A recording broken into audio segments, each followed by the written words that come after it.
Welcome back to Simple Faith. As we often say around here, complicated isn't always deep, and simple isn't always shallow. So let's take Simple Faith a step deeper, because Jesus doesn't just address actions or relationships, he addresses motives. Wow. Now we're going to step on some toes.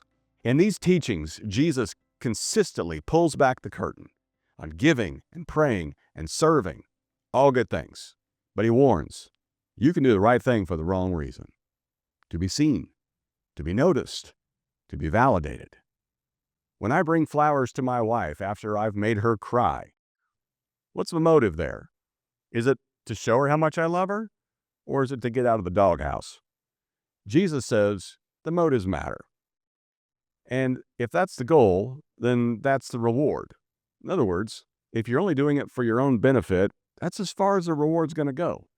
When Jesus says things like giving and serving and praying, there's something deeper available than just looking spiritual amongst other people. A life lived for an audience of one is what's at stake here. Because morality in Jesus' kingdom isn't about image. It's about integrity. Who you are when no one's looking.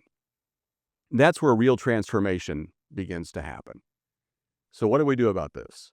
This invites a different question. Not, did I do the right thing? But instead, why did I do it? What was my heart behind it? And that might just be a conversation between you and God, which gets us to this spiritual discipline of examining our hearts. And we lean in today on the idea of hidden faithfulness. Do something good today that no one will know about. Serve quietly, give anonymously, encourage privately, because hidden faithfulness forms the heart. Tomorrow, we'll bring this together on our last day of this week. How do we live this out without becoming either self-righteous or discouraged? As always, keep it simple, and I'll see you tomorrow.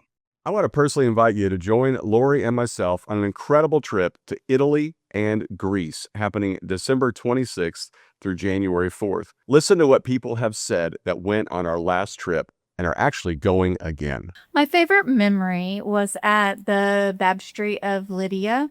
We had more than one worship time moment, but I really had a spiritual connection and a moment of just awe for, first of all, for the opportunity to even get to go on a trip like this. And then also just for putting the connections of what Paul and the disciples went through.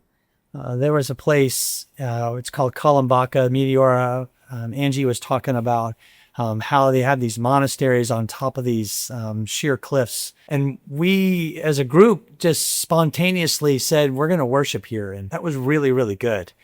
We just really enjoyed ourselves. It was holy. It was worshipful.